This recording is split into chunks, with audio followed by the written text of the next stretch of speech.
Hello students and welcome to today's class on diffusion. Now ये जो diffusion topic है ये आपके first chapter matter in our surroundings का पार्ट है. अब डिफ्यूजन की अगर मैं पर से बात करूं तो आप रियल लाइफ में बहुत सारे ऐसे फिनोमेना देखते हो, बहुत सारे ऐसे प्रोसेसेस देखते हो जहां डिफ्यूजन हो रहा होता है. नाउ इट्स पॉसिबल कि आपने कभी उस प्रोसेस को डिफ्यूजन नाम से जाना ना हो और कभी उसके बारे में इतना सोचा ना हो कि ये डिफ्यूजन हो रहा है तो क्यों हो रहा है और what are the factors which impact diffusion. तो सबसे पहले आइए हम समझते हैं व्हाट इज डिफ्यूजन. तो डिफ्यूजन को broadly I can define as spreading and mixing. किस चीज की spreading and mixing? Of particles of a substance. मतलब कोई भी सब्सटेंस हो उसके पार्टिकल्स की स्प्रेडिंग और मिक्सिंग को हम बोलते हैं diffusion. And this happens due to motion of particles. अगर पार्टिकल्स सब्सटेंस के स्प्रेड हो रहे हैं, मिक्स हो रहे हैं, तो उसको मूव करना पड़ेगा. पार्टिकल्स मूव करेंगे तभी स्प्रेड एंड मिक्स होंगे. Therefore, diffusion can be simply defined as spreading and mixing of particles of a substance due to motion of particles. चलिए एक एग्जांपल देखते हैं. ये रियल लाइफ एग्जांपल नहीं है, ये एक लैब में टिपिकल अगर एक्सपेरिमेंट करोगे तो उससे काफी क्लियर समझ में आ जाता है कि डिफ्यूजन में हो क्या रहा है. Let's say you have a glass tube and this is filled with something which is known as bromine vapors. bromine vapors क्यों लिए मैंने? क्योंकि इसका जो कलर होता है काफी इंटरेस्टिंग कलर होता है. Red brown, reddish brown colour होता है. ठीक है. तो ये मेरा एक ग्लास वेसल है जिसके अंदर मेरे ब्रोमीन वेपर्स है. अब मैंने क्या किया, मैंने इसके ऊपर एक एम्प्टी ग्लास वेसल को इन्वर्ट कर दिया. ठीक है. तो ये एम्प्टी ग्लास वेसल के अंदर क्या होगा? एयर होगी, राइट? किसी भी चीज में एयर होती है. अब थोड़ी देर बाद मैं क्या ऑब्जर्व करता हूं कि ये पूरा का पूरा जो ग्लास वेसल है, दोनों इन्वर्टेड और ओरिजिनल, दोनों के अंदर ब्रोमीन वेपर्स फिल हो गए और पूरा का पूरा कलर रेडिश ब्राउन हो गया. इनिशियली ये कलरलेस था, इसमें एयर थी और ये नीचे वाला रेडिश ब्राउन था क्योंकि इसमें ब्रोमीन वेपर्स थे. बट थोड़ी देर में ब्रोमीन वेपर्स ने इस वाले एरिया को भी फिल कर लिया और पूरा का पूरा सेटअप रेडिश ब्राउन हो गया. तो ऑब्वियस है कि ये रेडिश ब्राउन हुआ है, इसका मतलब है कि ब्रोमीन वेपर्स यहां से ट्रेवल होकर यहां पर आ गए. यानी ये वेपर्स क्या किया, इन वेपर्स ने अपने आप को स्प्रेड किया और एयर के साथ मिक्स हो गए. So this is what diffusion is all about. Clear है? Spreading and mixing of particles of substance due to motion of particles. ठीक.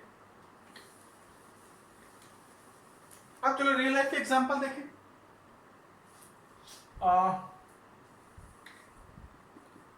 लेट्स से ये एक बीकर है जिसके अंदर वाटर है.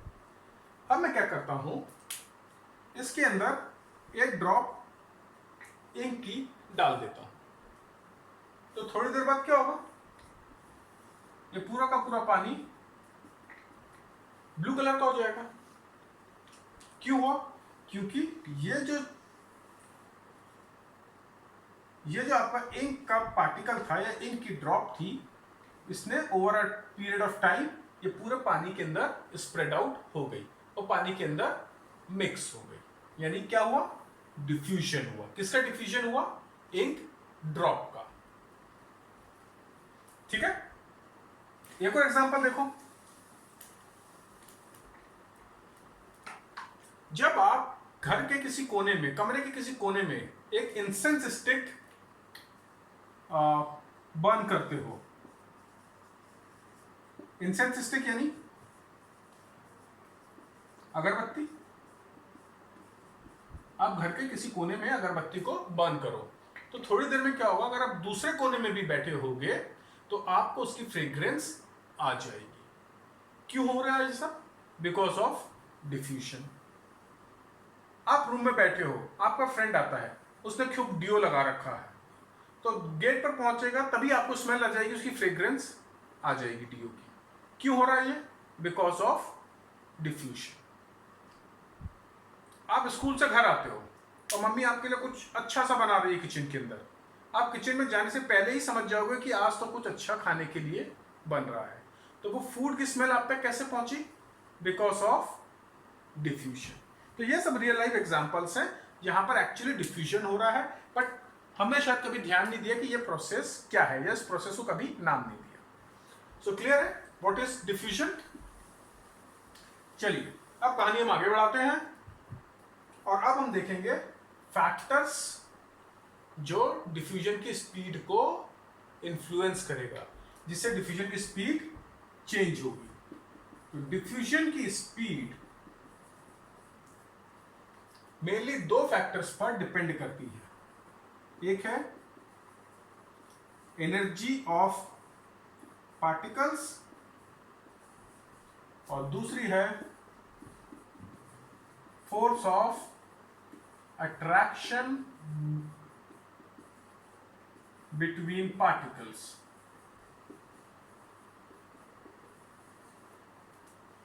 ठीक है, अब ऐसे देखो, अगर कोई दो स्टूडेंट्स हैं, दोनों रेस लगाने की सोचे, एक के पास बहुत एनर्जी है और दूसरा वीक, कौन जीतने वाला है? ऑब्वियसली जिसके पास ज्यादा एनर्जी है वो तेज दौड़ेगा, वो जीतेगा। सिमिलरली पार्टिकल्स के अंदर भी अगर इसकी एनर्जी ज्यादा तो इसकी स्पीड ज्यादा, विच इंप्लाइज डिफ्यूजन भी ज्यादा। तो more the energy of particle greater will be the speed of diffusion. ठीक है, अगर पार्टिकल्स के पास एनर्जी ज्यादा है तो उसकी डिफ्यूजन की स्पीड भी ज्यादा होगी। ठीक, अब यहां पर देखो फोर्स ऑफ अट्रैक्शन। अब दो स्टूडेंट्स को लेते हैं, दोनों के पास सेम एनर्जी, दोनों दौड़ना शुरू करते हैं। अब जो एक स्टूडेंट है उसको उसके फ्रेंड्स पकड़कर खींचने लगते हैं, तो कौन ज्यादा तेज दौड़ पाएगा? ऑब्वियसली वो स्टूडेंट ज्यादा तेज दौड़ेगा जिसको कि उसके फ्रेंड्स पीछे नहीं खींच रहे हैं या साइड में नहीं खींच रहे हैं, राइट? सिमिलरली अगर मेरे पास दो पार्टिकल्स हैं, दोनों की एनर्जी बराबर है, पर दोनों का फोर्स ऑफ अट्रैक्शन अलग अलग है। ये वाला जो पार्टिकल है, पार्टिकल 1, इसको आसपास के पार्टिकल्स बहुत स्ट्रांगली अपनी तरफ खींच रहे हैं, और ये वाला जो है इसमें पार्टिकल्स, नेबरिंग पार्टिकल्स इसको इतनी तेजी से नहीं खींच पा रहे हैं। तो ऑब्वियसली ये फ्री है ज्यादा मूव करने के लिए, तो ज्यादा स्पीड से मूव करेगा। तो ये वाला पार्टिकल या इस सब्सटेंस, ये पार्टिकल जो सब्सटेंस बनाएगा उसकी डिफ्यूजन की स्पीड ज्यादा होगी। क्लियर? तो दो फैक्टर्स हैं जिस पर स्पीड ऑफ डिफ्यूजन डिपेंड करता है, एनर्जी ऑफ पार्टिकल और force of attraction between particles. तो आप नोट डाउन कर लो कि डिफ्यूजन किन किन फैक्टर्स पर डिपेंड करता है, या स्पीड ऑफ डिफ्यूजन किन फैक्टर्स पर डिपेंड करती है। वीडियो पॉज करके नोट डाउन कर लो और उसके बाद नोट डाउन करो greater the energy of particles,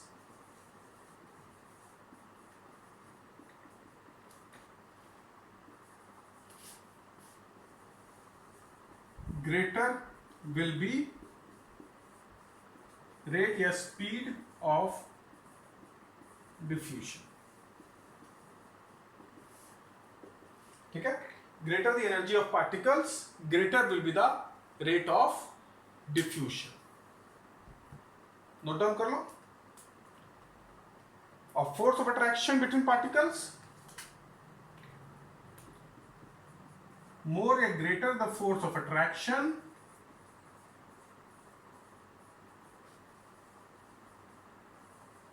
less will be the speed of diffusion. ठीक है, तो नोट डाउन कर लिया आपने. डिफ्यूजन की स्पीड, रेट ऑफ डिफ्यूजन दो फैक्टर पर डिपेंड करता है, एनर्जी ऑफ पार्टिकल्स और force of attraction between particles. जितनी ज्यादा एनर्जी उतनी ज्यादा स्पीड ऑफ डिफ्यूजन, जितना ज्यादा फोर्स ऑफ अट्रैक्शन उतनी कम स्पीड ऑफ डिफ्यूजन. तो वीडियो पॉज करके नोट डाउन कर लो.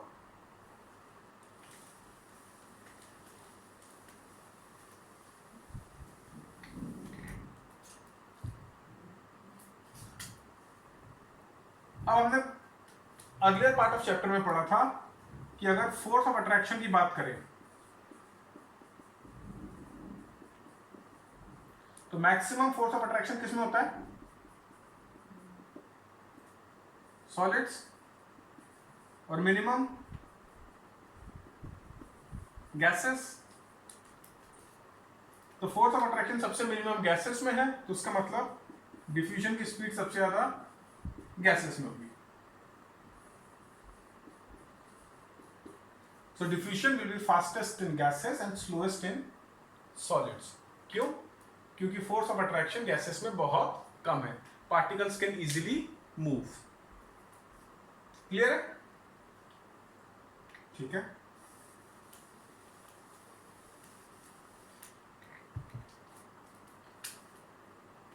अब टेम्परेचर, अगर हम टेम्परेचर चेंज करते हैं तो स्पीड ऑफ डिफ्यूजन पे क्या फर्क पड़ेगा? राइट? अगर आप रियल लाइफ एग्जांपल सोचो तो जो हमने पहले एग्जांपल देखा था कि अगर आपकी मम्मी किचन में खाना बना रही है तो आप स्कूल से आते हो तो घर में घुसने से पहले ही आपको उसकी खुशबू आ जाती है. आपको पता चल जाता है कि आज मम्मी ने केक बनाया है या क्या बनाया है. राइट? बट अगर मम्मी ने वही चीज सुबह बनाकर रख दी होती और आप स्कूल से वापस आते तो हो सकता है कि आपको वो खुशबू नहीं आती. क्यों? क्योंकि जब खाना बन रहा है तब खाना गर्म है, तो गर्म खाने की खुशबू बहुत जल्दी फैलती है और ठंडे खाने की खुशबू इतनी जल्दी नहीं फैलती.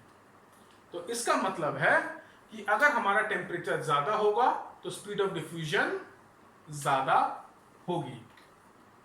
तो we can say so if we increase the temperature,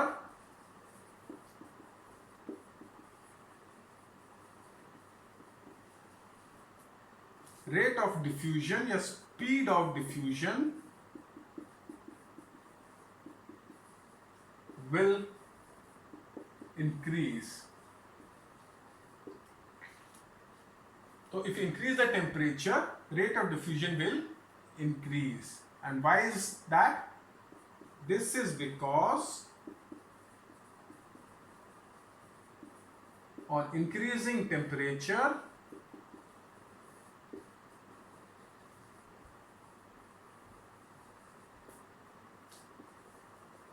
energy of particles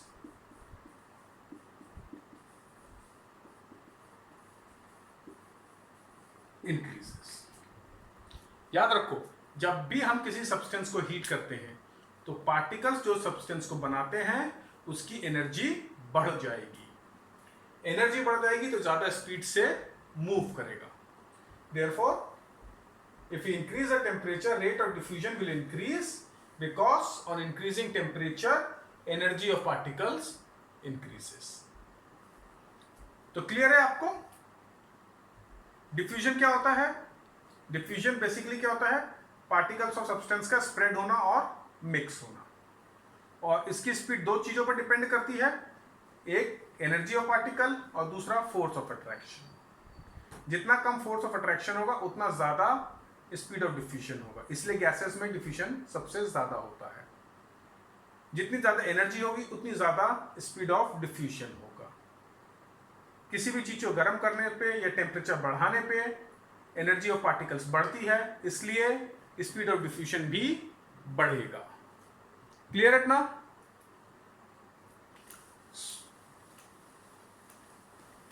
So this is all that I wanted to cover as far as your diffusion topic is concerned. I hope आप सबको clear होगा कि diffusion क्या होता है, किन factors पर depend करता है। जो अब नेक्स्ट टॉपिक हम लेंगे वो है change of state of matter. हमने पहले पढ़ा था कि 3 स्टेट्स होती है मैटर की, सॉलिड, लिक्विड, गैस। तो हम सॉलिड से लिक्विड, लिक्विड से गैस या वाइस वर्सा किस तरीके से आ सकते हैं वो हम नेक्स्ट क्लास में पढ़ेंगे। तो तब तक आप डिफ्यूजन वाली वीडियो को ध्यान से देखें और इसको अच्छे से स्टडी करें। And good bye till we meet next time. Keep well.